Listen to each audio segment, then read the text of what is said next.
Éléonore me revenait souvent à la charge, la réalisatrice. Ça serait bien quand même. Moi, j'ai trouvé toutes les actrices françaises. Dès qu'elles avaient les yeux bleus, je disais, t'as vu comment elle est bien? Mais elle peut le faire, hein. C'est exactement elle. Regarde quelle actrice merveilleuse, en plus elle est blonde, enfin bon. Et un jour, elle me dit, non, vraiment, j'aimerais bien. Puis elle était assez émue, en fait, de mon refus et de cette envie qu'elle avait, réelle, que je le joue. Et puis je me suis fait avoir sur le moment, je dois le dire. Je dis, bon, elle est d'accord. Et puis de toute façon, moi, je suis comme ça. C'est-à-dire, quand quelqu'un m'émeut, il y a un moment, je dis, allez, tout est pas, il ne faut pas prendre tout avec grande lourdeur, quoi. Je dis, bon, ok, d'accord. Oublie jamais un truc, Anna. Quand t'as voulu divorcer, tout le monde a dit qu'il valait mieux un mauvais père que pas de père du tout. Il y en a qu'un qui t'a soutenu ici, un seul.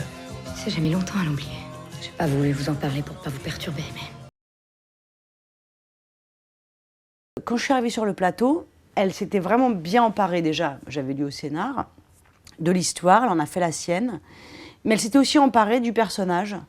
C'est-à-dire qu'il y a une scène qui est assez proche quand même d'une chose que j'aurais vécue, que moi j'ai écrite dans mon livre. Elle m'a dirigée en me disant, bon alors là le personnage, elle pense ci, elle fait ça, elle est comme ça, dans tel état, et puis voilà, non, c'est trop lent, parce que là à ce moment-là, elle n'a pas eu le temps de se dire tout ça, enfin bon. Donc je fais tout, moi, comme une actrice, et le soir, je rentre dans ma chambre d'hôtel, je dis, c'est quand même fort, ça.